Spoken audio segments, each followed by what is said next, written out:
नमस्कार दोस्तों, स्वागत है आपका अपने डेली अपडेट्स यूट्यूब चैनल पर। जैसा कि आप सभी को पता है कि हम सभी लोग भारत का प्राचीन इतिहास पढ़ रहे थे, जिसमें प्रागैतिहासिक काल हमारा चल रहा था, जिसमें हम लोगों ने 4 पार्ट कंप्लीट कर लिया है। ये 5वां पार्ट है। हम देखेंगे 5 पार्ट में हम कितने क्वेश्चन कर पाते हैं, और अभी आप लोगों का 3 से 4 पार्ट प्रागैतिहासिक काल से होंगे पूरे के पूरे वीडियो। अब ये मान के चलिए कि इससे ज़्यादा क्वेश्चन आप लोगों के किसी भी कंपटीशन में नहीं पूछे जाएंगे। अगर आप लोगों ने अभी तक चैनल को लाइक शेयर सब्सक्राइब नहीं किया है तो जल्दी से लाइक शेयर सब्सक्राइब कर लीजिए, जिससे आप सभी को इसी प्रकार की हिस्ट्री से संबंधित कोई भी जानकारी लगातार प्राप्त होती रहेगी। तो देखते हैं अपने क्वेश्चन आंसर की तरफ। क्वेश्चन 33, निम्नलिखित में से प्राक हड़प्पा संस्कृति कौन सी है? तो ऑप्शन ए कुल्ली संस्कृति को प्राक हड़प्पा संस्कृति माना जाता है। तो ऑप्शन ए कुल्ली संस्कृति। यहाँ पर ये समझने की कोशिश कीजिए कि प्राक हड़प्पा का मतलब क्या होता है। प्राक हड़प्पा का मतलब जब सिंधु घाटी अर्थात हड़प्पा सभ्यता का हम उद्भव देखते हैं तो उसके पहले की सभ्यता, मतलब कि कुल्ली संस्कृति एक छोटी सी सभ्यता थी, एक छोटी सी जगह थी, जहाँ से ही जो हड़प्पा सभ्यता है वहीं से ही उसका जन्म माना जाता है। तो पहले कुल्ली संस्कृति, फिर उस वही कुल्ली संस्कृति किस में परिवर्तित हो गई, आगे चल के उसका विकास हुआ तो वो हड़प्पा संस्कृति में परिवर्तित हो जाती है। क्वेश्चन 34, तिथि क्रमानुसार निम्न को व्यवस्थित कीजिए। तो इसमें देखिए ऑप्शन डी जो है, अर्थात ऑप्शन डी में क्या है कि पूरा पाषाण काल आएगा, फिर उसके बाद कौन सा काल आता है, मध्य काल आता है, फिर नवपाषाण काल आता है, फिर ताम्र युग आता है, अर्थात पूरा पाषाण काल पहले और ताम्र युग बाद में आता है। क्वेश्चन 35, क्रमानुसार इसको लगाइए। तो इसमें जो क्रम है वो देख लेते हैं। तो ऑप्शन डी जो है यहाँ पर सही होगा। पहला कौन आएगा, पूर्व पाषाण युग आएगा, फिर नवपाषाण युग आएगा, उसके बाद कांस्य युग आता है, लास्ट में लौह युग आता है। क्वेश्चन 36, परिष्कृत औजारों का युग माना जाता है। परिष्कृत औजारों का युग कौन सा माना जाता है? ऑप्शन बी उच्च पुरा पाषाण युग को माना जाता है। उच्च पुरा पाषाण युग को परिष्कृत औजारों का युग माना जाता है। विश्वव्यापी संदर्भ में इसके दो विलक्षणताएं पाई जाती हैं। नंबर 1, नए चकमक उद्योग की स्थापना इस काल में होती है। नंबर 2, आधुनिक मानव होमो सैपियंस का उदय होता है। इस काल का प्रधान पाषाण उपकरण क्या माना जाता है? ब्लेड को माना जाता है। तो उच्च पुरा पाषाण युग आप लोग याद रखिएगा। यहाँ की महत्वपूर्ण बातें, चकमक उद्योग एवं आधुनिक मानव होमो सैपियंस का उदय एवं तीसरा क्या है, उपकरण अगर पूछा जाए तो ब्लेड जो उपकरण है वो किस काल से संबंधित है? उच्च पुरा पाषाण युग से संबंधित है। क्वेश्चन 37, पूरा पाषाण युग का प्रमुख औजार क्या था? तो ऑप्शन ए हस्त कुठार माना जाता है पूरा पाषाण युग का प्रमुख औजार। देखते हैं व्याख्या। पूरा पाषाण युग का प्रमुख औजार हस्त कुठार अर्थात हैंडेक्स माना जाता है। ये उपकरण सर्वप्रथम मद्रास के समीप मदुरै एवं अतरमपक्कम से प्राप्त किए गए थे। ये साधारणतः पत्थर से कोर एवं फ्लैग प्रणाली द्वारा निर्मित किए गए थे। तो बदमदुरै एवं अतरमपक्कम ये दोनों स्थान याद रखिएगा आप लोग। ये कहाँ पे है? ये दोनों स्थान मद्रास के समीप स्थित है, अर्थात तमिलनाडु में स्थित है। क्वेश्चन 38, हैंडेक्स एवं क्लेवर आदि उपकरण किस पाषाण युगीन परंपरा के परिचालक माने जाते हैं? तो ऑप्शन बी निम्न पुरा पाषाण युग के परंपरा के परिचालक माने जाते हैं हैंडेक्स एवं क्लेवर जैसे उपकरण। क्वेश्चन 39, हैंडेक्स क्लेवर का संबंध किससे है? जो हथियार बनाए जाते थे हैंडेक्स एवं क्लेवर का संबंध ऑप्शन सी निम्न पुरा पाषाण संस्कृति से माना जाता है। आप लोग एक बात को याद रखिएगा कि निम्न पुरा पाषाण काल, मध्य पुरा पाषाण काल और उच्च पुरा पाषाण काल, इस तीनों चीज़ों को आप लोग याद रखिएगा, क्योंकि सबसे ज़्यादा कन्फ्यूजन इसी में होती है कि उच्च पुरा पाषाण किससे संबंधित है, निम्न पुरा पाषाण एवं मध्य पुरा पाषाण। तो इन सब चीज़ों को याद रखिएगा, क्योंकि वहाँ पर जाने पर आप कन्फ्यूज हो जाएंगे और क्वेश्चन को गलत कर देंगे। तो यहाँ पर ही आप लोग बार बार रिपीट करके इसको कन्फर्म करके ही जाइएगा पेपर देने। क्वेश्चन 40, पाषाण युगीन मानव को आग की जानकारी हुई थी। तो पाषाण युगीन मानव को आग की जानकारी कब हुई थी? तो ऑप्शन ए निम्न पुरा पाषाण काल में मानव को आग की जानकारी हो गई थी। तो व्याख्या देखते हैं। पाषाण युगीन मानव को आग की जानकारी सर्वप्रथम निम्न पुरा पाषाण काल में हुई थी, परंतु इस दौरान इसके उपयोग से वो परिचित न था। आग का उपयोग करना मानव ने सर्वप्रथम नवपाषाण काल में सीखा था। अर्थात अगर पूछेगा क्वेश्चन कि आग की खोज कब की थी, जानकारी कब थी इन लोगों को, तो निम्न पुरा पाषाण काल में। और जब अपने भोजन को पकाकर खाने लगे, उसका उपयोग, आग का उपयोग करना सीख गए, इस किस काल में हुआ था? तो नवपाषाण काल में हुआ था। क्वेश्चन 41, क्या मिट्टी के बर्तन बनाना नवपाषाण काल से संबंधित है? तो ऑप्शन ए हाँ सत्य है, मिट्टी के बर्तन जो बनाए गया वो नवपाषाण काल में ही शुरुआत हुई थी। तो व्याख्या देखते हैं। नवपाषाणिक या नियोलिथिक, तो नवपाषाणिक को नियोलिथिक भी बोलते हैं। न से नवपाषाणिक और न से ही नियोलिथिक शब्द का प्रयोग सबसे पहले किसने किया था? जॉन लुबाक ने 1865 ईस्वी में किया था। बहुत ही इंपॉर्टेंट क्वेश्चन है कि नवपाषाण शब्द का उपयोग सबसे पहले कितने किया था? तो 1865 में जॉन लुबाक ने नवपाषाण काल शब्द का प्रयोग किया था, अर्थात नियोलिथिक शब्द का प्रयोग किया। बाद में विद्वानों ने नवपाषाण संस्कृति की निम्न विशेषताओं को बताया है, अर्थात नवपाषाण काल में क्या क्या काम शुरू हुए थे हम देख लेते हैं। नंबर 1 कृषि कार्य नवपाषाण काल में हुआ। दूसरा, पशुओं को पालना नवपाषाण काल में शुरू हुआ। जबकि तीसरा, पत्थर के औजारों का घर्षण और उन पर पालिश करना, मतलब चमकने वाला अधिकतर पालिश वाले जो औजार बनाए जाते थे नवपाषाण काल में। और चौथा, मृदभांड बनाना, मृदभांड मिट्टी के बर्तन बनाना, ये कब शुरू हुआ? नवपाषाण काल में शुरू हुआ। क्वेश्चन 42, मध्य पाषाण काल के लोगों की मुख्य विशेषताएं क्या थीं?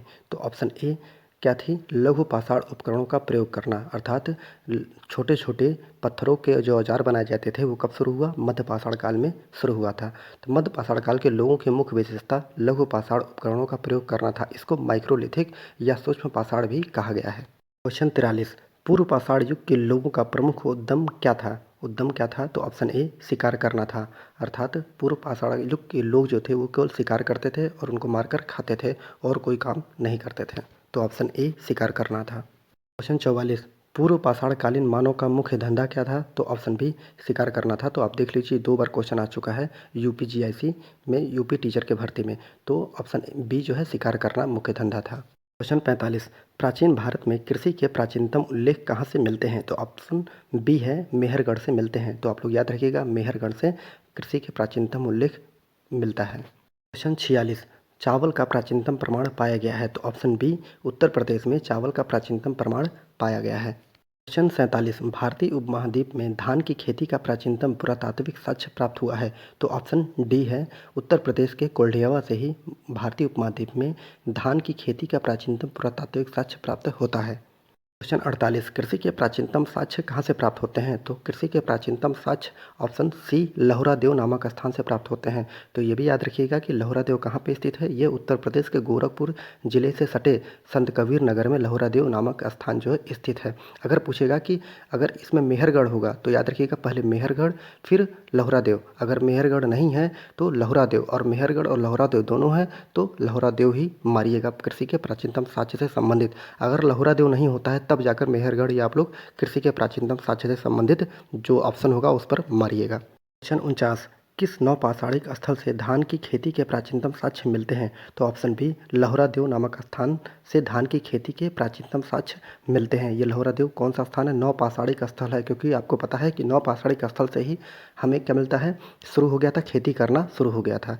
तो आप लोग याद रखिए प्राचीनतम साक्ष्य कहाँ से मिलते हैं धान की खेती के? लहुरा देव नामक स्थान से। क्वेश्चन 50, चावल का प्राचीनतम उल्लेख किस स्थान से संबंधित है? तो ऑप्शन सी कोल्डियावा नामक स्थान से ही चावल का प्राचीनतम उल्लेख हमें मिलता है। क्वेश्चन 51, गंगा घाटी में धान उत्पादन के प्राचीनतम प्रमाण किस स्थल से प्राप्त हुए हैं? तो ऑप्शन सी लहुरा देव नामक स्थान से प्राप्त होते हैं। तो देख रहे हैं एक ही क्वेश्चन को कितनी बार बस घुमा फिरा के एक ही क्वेश्चन को बार बार पूछा जा रहा है। तो उसी तरह आप लोग भी अपने आप को तैयार करिए और क्वेश्चन बनाइए। तो यहाँ पर गंगा घाटी जोड़ दिया है, पहले उसके पहले क्या हुआ था? भारतीय उपमहाद्वीप जोड़ दिया था, फिर उसके पहले उत्तर प्रदेश जोड़ देगा। तो कई तरह से क्वेश्चन जोड़ कर आप लोगों को देगा और एक ही आंसर उसका होगा लहुरा देव। क्वेश्चन 52, कैथा संस्कृति के अवशेष किस राज्य में पाए गए हैं? तो ऑप्शन बी मध्य प्रदेश में कैथा संस्कृति के अवशेष पाए गए हैं। कैथा संस्कृति के अवशेष मध्य प्रदेश के नर्मदा घाटी में मिलते हैं। तो ये भी पूछ सकता है कि किस घाटी में? तो नर्मदा घाटी में कैथा संस्कृति के अवशेष मिलते हैं। कैथा संस्कृति की खोज किसने की थी? तो वी.एस. वाकड़कर महोदय ने की थी। किसने की थी कैथा संस्कृति की खोज? वी.एस. वाकड़कर महोदय ने की थी। कैथा संस्कृति मूलतः एक ताम्रपाषाणिक संस्कृति है। ये भी पूछ सकता है कि ताम्रपाषाणिक संस्कृति इनमें से कौन कौन नहीं है? तो उसमें से कैथा संस्कृति भी एक ऑप्शन में दे देगा। इसका विकास उज्जैन के निकट छोटी काली सिंध नदी के किनारे हुआ था। तो याद रखिएगा उज्जैन के पास है, किस नदी के किनारे? काली सिंध नदी के किनारे हुआ है। कैथा संस्कृति का काल कब माना जाता है? तो 2000 BC, 2000 ईसा पूर्व से 1800 ईसा पूर्व इसका काल निर्धारित किया गया है। क्वेश्चन 53, ताम्रपाषाणिक कैथा संस्कृति की खोज किसने की थी? तो देख लीजिए ये क्वेश्चन पूछा जा चुका है कि किसने ताम्रपाषाणिक कैथा संस्कृति की खोज की थी? तो ऑप्शन बी वी.एस. वाकड़कर महोदय ने ताम्रपाषाणिक संस्कृति की खोज, कैथा की खोज की थी। तो बहुत इंपॉर्टेंट है, आप क्वेश्चन बनाना सीखिए बस, आपका एक भी क्वेश्चन गलत नहीं होगा। क्वेश्चन 54, हथनौरा में पूर्व पाषाण कालिक मानव के जीवाश्मों की खोज किसने की थी? तो ऑप्शन बी है सोनकिया महोदय ने, A.K. सोनकिया महोदय द्वारा हथनौरा में पूर्व पाषाणकालीन मानव के जीवाश्मों की खोज की गई थी। तो देखते हैं पूरा व्याख्या। नर्मदा घाटी में स्थित हथनौरा से पूर्व पाषाणकालीन मानव के जीवाश्मों की खोज A.K. सोनकिया महोदय द्वारा दिसंबर 1982 ईस्वी में की गई थी। यहाँ के मानव की खोपड़ी का जीवाश्म मिला था, अर्थात यहाँ से किसका खोपड़ी का जीवाश्म? मानव के खोपड़ी का जीवाश्म मिला, जिसे जीवाश्म का सबसे पुराना नमूना माना जाता है। और 1956 में बीबी लाल ने 1956 ईस्वी में बीबी लाल ने ब्यास नदी के किनारे पुरापाषाणिक बस्तियों की खोज की थी। तो याद रखिएगा, ब्यास नदी के किनारे किसने? बीबी लाल ने अनेक पुरापाषाणिक संस्कृति की खोज कब की थी? 1956 में की थी। जबकि दूसरा क्या है? एच.डी. संकलिया ने महत्वपूर्ण ताम्रपाषाणिक स्थल नौदा टोलीयों का उत्खनन करवाया था। अर्थात एच.डी. संकलिया महोदय ने ताम्रपाषाणिक स्थल नौदा टोली का उत्खनन करवाया था, जबकि जी.आर. शर्मा ने इलाहाबाद विश्वविद्यालय से संबंधित थे और इन्हें कौशाम्बी का उत्खनन करवाया था। जी.आर. शर्मा ने कौशाम्बी का उत्खनन करवाया था। क्वेश्चन 55, भारतीय उपमहाद्वीप में निम्नलिखित किस स्थल से सर्वप्रथम होमिनिड जीवाश्म की खोज की गई है?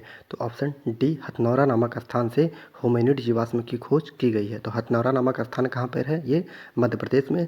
कहाँ पर? ये नर्मदा घाटी में स्थित है हथनौरा नामक स्थान। क्वेश्चन 56, प्रागैतिहास के अध्ययन का विषय क्या है? तो प्रागैतिहास के अध्ययन का विषय ऑप्शन ए, निरक्षर समाजों का इतिहास कहा जाता है, क्योंकि उस समय जो शिक्षा का विकास नहीं हुआ था और न ही लिपि का विकास हुआ था, तो उसको निरक्षर समाजों का इतिहास कहा जाता है प्रागैतिहासिक काल के अध्ययन को। क्वेश्चन 57, प्राचीन भारत के जोरवे संस्कृति निम्नलिखित राज्यों में से किस स्थान के नाम से ही नामित की गई है? तो ऑप्शन डी, महाराष्ट्र के नाम से नामित की गई है। कौन सी संस्कृति? जोरवे नामक संस्कृति। क्वेश्चन 58, जोरवे संस्कृत के स्थलों में अधिवास विन्यास का सबसे अच्छा प्रमाण कहाँ मिलता है? तो जोरवे संस्कृत के स्थलों में अधिवास विन्यास का सबसे अच्छा प्रमाण जो है इनाम गांव नामक स्थान से मिलता है। तो ऑप्शन ए, इनाम गांव नामक स्थान से जोरवे संस्कृत के स्थलों में अधिवास विन्यास का सबसे अच्छा प्रमाण मिलता है। क्वेश्चन 59, इनाम गांव का पूरा स्थल है? तो ऑप्शन बी, जोरवे संस्कृति जो है वो इनाम गांव का पूरा स्थल माना जाता है। ऑप्शन बी, जोरवे संस्कृति। क्वेश्चन 60, फसल काटने का आयताकार पाषाण उपकरण अर्थात हार्वेस्टर किस नौपाषाणिक काल संस्कृति से प्राप्त हुआ है? तो ऑप्शन ए, कश्मीर से प्राप्त हुआ है। याद रखिएगा, बहुत ही इंपॉर्टेंट क्वेश्चन है। उत्तरी क्षेत्र में स्थित कश्मीर के दो महत्वपूर्ण नौपाषाणकालीन स्थल बुर्जहोम एवं गोफकराल माने जाते हैं। यहाँ से नौपाषाण युगीन अनेक पत्थर एवं हड्डियों से निर्मित औजार प्राप्त हुए हैं और यहीं से फसल काटने का आयताकार जो पाषाण उपकरण अर्थात हार्वेस्टर भी प्राप्त होता है। तो याद रखिएगा, आयताकार उपकरण हार्वेस्टर कहाँ से प्राप्त होता है? वह कश्मीर से प्राप्त होता है। कौन सी जगह? बुर्जहोम एवं गोफकराल नामक स्थान से प्राप्त होता है। अब वो पूछेगा कि नौपाषाणकालीन स्थल कौन से हैं, तो याद रखिएगा ये भी कि बुर्जहोम एवं गोफकराल ये दोनों ही नौपाषाणकालीन स्थल माने जाते हैं और कहाँ पे हैं? कश्मीर में हैं। क्वेश्चन 61, सवाधान में मानव के अवशेषों के साथ कुत्ते बकरे जैसे पालतू पशुओं को दफनाने के साक्ष्य कहाँ से मिलते हैं? तो ऑप्शन ए, बुर्जहोम से मिलते हैं। तो अभी पिछले ही क्वेश्चन में मैंने बताया था कि बुर्जहोम कौन सा स्थान है? नौपाषाणकालीन स्थल है। कहाँ पर स्थित है? कश्मीर में स्थित है। तो बुर्जहोम से ही सवाधान से मानव के अवशेषों के साथ कुत्ते एवं बकरे जैसे पालतू पशुओं को दफनाने के साक्ष्य मिलते हैं। क्वेश्चन 62, प्राचीन पाषाण युग के निवासियों को निम्नलिखित में से किस विषय का ज्ञान था? तो ऑप्शन सी, शिकार करने का ज्ञान था पाषाण युग के निवासियों को। क्वेश्चन 63, पुरापाषाणकालीन मानव का मुख्य व्यवसाय था? तो ऑप्शन सी, आखेट करना अर्थात शिकार करना ही पुरापाषाणकालीन मानव का मुख्य व्यवसाय था। देखिए क्वेश्चन बार बार आया हुआ है। क्वेश्चन 64, निम्न में से किस एक पुरास्थल से नवपाषाण संस्कृति से लेकर हड़प्पा सभ्यता तक के सांस्कृतिक अवशेष प्राप्त होते हैं? ये क्वेश्चन मैंने पहले बता दिया है। तो इसका ऑप्शन जो होगा, इसका ऑप्शन बी जो है मेहरगढ़। मेहरगढ़ से ही नवपाषाण संस्कृति से लेकर हड़प्पा सभ्यता तक के सांस्कृतिक अवशेष प्राप्त होते हैं, मेहरगढ़ से। Option B, Mehrgarh. पाकिस्तान के बलूचिस्तान में स्थित पुरास्थल मेहरगढ़ से नवपाषाण संस्कृति से लेकर हड़प्पा सभ्यता तक के सांस्कृतिक अवशेष प्राप्त होते हैं। क्वेश्चन 65, प्रागैतिहासिक युग में मानव कहाँ रहता था? तो प्रागैतिहासिक युग में मानव इन सभी स्थानों पर रहता था, अर्थात कंदरा में, मचान पर एवं झोपड़ी में रहता था। प्रागैतिहासिक युग में मानव ने आत्मरक्षार्थ के लिए पर्वत, कंदराएं, नदियों के कगार पर, झोपड़ियों एवं मचानों पर अपनी शरण स्थली बनाकर रहता था। क्वेश्चन 66, निम्नलिखित में से कौन सा प्रागैतिहासिक स्थल नहीं है? तो ऑप्शन ए, कौशाम्बी जो है प्रागैतिहासिक स्थल नहीं माना जाता है। जबकि कौन सा है? नेवासा हो गया, ब्रह्मगिरी हो गया एवं बुर्जहोम, ये सभी प्रागैतिहासिक स्थल माने जाते हैं। तो कौशाम्बी प्रागैतिहासिक स्थल का नहीं है, जबकि ये शेष स्थल जो है वो प्रागैतिहासिक कालीन माने जाते हैं।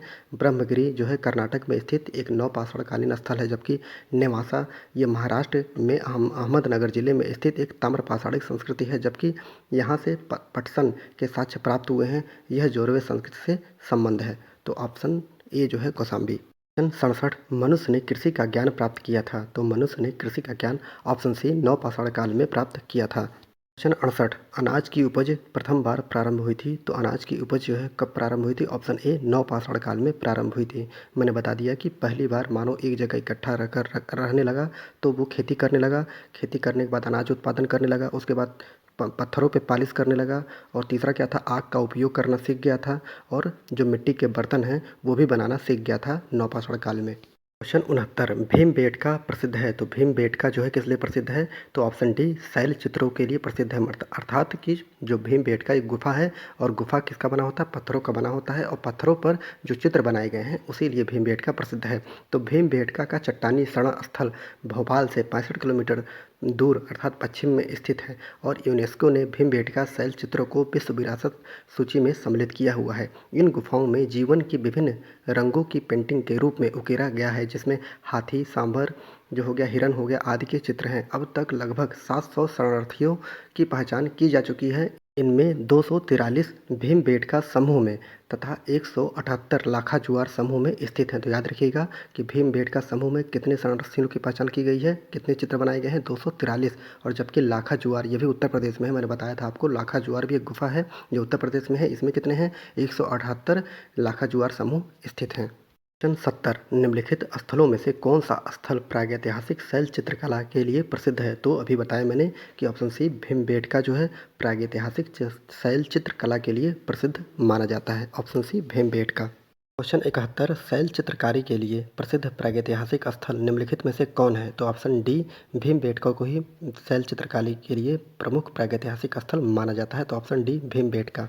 क्वेश्चन 72 निम्नलिखित स्थलों में से कौन सा स्थल जो है प्रागैतिहासिक शैल चित्रकला के लिए प्रसिद्ध है? तो फिर से वही क्वेश्चन है, भीमबेटका प्रागैतिहासिक चित्रकला के लिए प्रसिद्ध माना जाता है। तो ऑप्शन सी भीमबेटका, जो कि मध्य प्रदेश में स्थित है। अगला क्वेश्चन 73 है, प्रागैतिहासिक चित्रकला के उदाहरण मिलते हैं? तो ऑप्शन डी भीमबेटका के शैलाश्रयों में प्रागैतिहासिक चित्रकला के उदाहरण मिलते हैं। क्वेश्चन 74 प्रसिद्ध भीमबेटका गुफा स्थित है। तो प्रसिद्ध भीमबेटका गुफा कहाँ पे है? मैंने बताया कि ऑप्शन बी मध्य प्रदेश में स्थित है, अर्थात मध्य प्रदेश के रायसेन जिले में स्थित है। अगर प्रदेश पूछेगा तो मध्य प्रदेश, और जिला पूछेगा तो मध्य प्रदेश के रायसेन जिले में स्थित है भीमबेटका नामक गुफा। एक प्रागैतिहासिक अन्न उत्पादन स्थल मेहरगढ़ कहाँ अवस्थित है? तो ऑप्शन सी बोलन नदी के किनारे।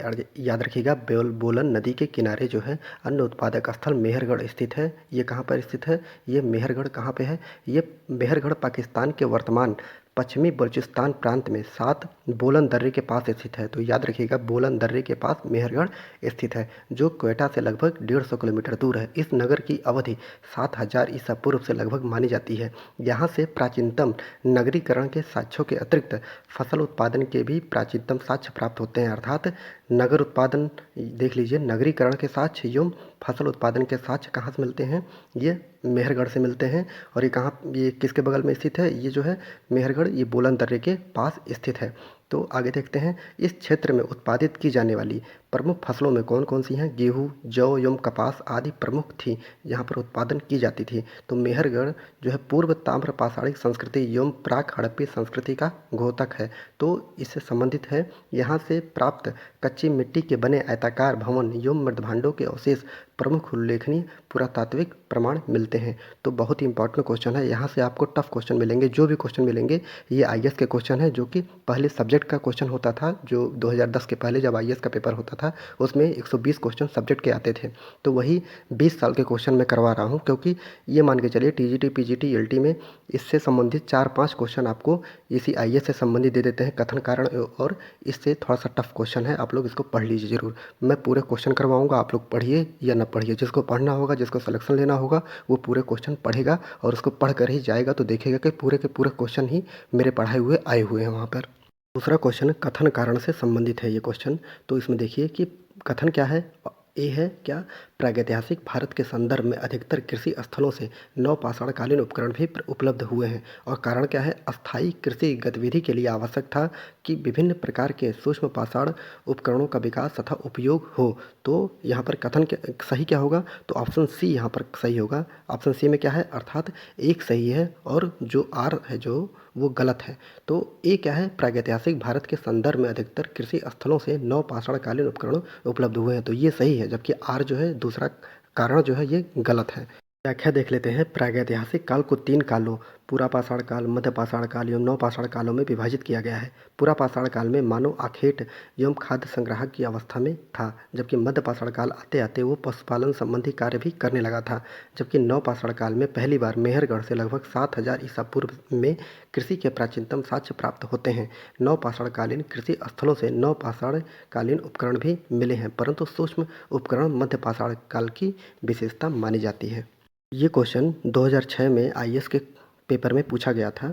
तो इस क्वेश्चन क्या है देख लेते हैं। किस स्थान पर प्रथम भारतीय पुरापाषाणकालीन कलाकृति की खोज की गई थी? तो कहाँ पर कलाकृति की खोज की गई थी? तो ऑप्शन सी पल्लवरम नामक स्थान पर की गई थी। तो व्याख्या देखते हैं। भारत में पाषाणकालीन सभ्यता का अनुसंधान सर्वप्रथम 1863 ईस्वी में प्रारंभ हुआ, जब भारतीय भूतत्व सर्वेक्षण विज्ञान के जो विद्वान थे रॉबर्ट ब्रूसफुट ने आधुनिक तमिलनाडु के चेन्नई अर्थात मद्रास के पास स्थित पल्लवरम नामक स्थान से पूर्व पाषाण काल का एक पाषाण उपकरण प्राप्त किया था। यह पाषाण उपकरण क्या नाम था उसका? हैंडेक्स कहा जाता था। इसे ही प्रथम भारतीय पूरा पाषाणकालीन कलाकृति माना जा सकता है। तो याद रखिए कि अब जो मैं क्वेश्चन पढ़ाऊँगा वो सभी क्वेश्चन आईएएस के होंगे, इसके बाद पीसीएस के होंगे, और जितने भी राज्यों के पीसीएस हैं सभी के क्वेश्चन जो प्रागैतिहासिक काल से संबंधित होंगे वो सभी क्वेश्चन आपको दिए जाएंगे। और मैं कोई भी ऐसा क्वेश्चन नहीं छोड़ूंगा, चाहे वो टफ़ हो चाहे आसान हो, क्योंकि टफ़ से 4-5 क्वेश्चन आपके होंगे ही, और इसी में ही बच्चे फंस जाते हैं, उनका सिलेक्शन नहीं होता है अगर आप करके जाते हैं ये क्वेश्चन, क्योंकि ये मार्केट में भी नहीं मिलने वाले हैं, क्योंकि ये पुरानी किताबें हैं और 10 साल पहले की सब किताबें हैं, और वहाँ पर ये क्वेश्चन मिले हुए हैं जो कि मैं आप लोगों को बता रहा हूँ। अगर पैसे की बचत चाहते हैं और अधिक से अधिक तैयारी करना चाहते हैं तो इन सभी क्वेश्चनों को रट डालिए, घोट डालिए और अच्छे से पी जाइए, क्योंकि ये सभी क्वेश्चन ही आपको टीजीटी, पीजीटी और एलटी में देखने को हूबहू वैसे के वैसे ही मिलेंगे। तब आपको लगेगा कि मैंने बहुत अच्छा काम किया था, मैंने पढ़ लिया था। तो अगर आप लोगों को आज वीडियो अच्छा लग रहा हो तो लाइक करिए, शेयर करिए, सब्सक्राइब करिए और लगातार वीडियो को देखते रहिए। पूरा वीडियो देखने के लिए बहुत बहुत धन्यवाद।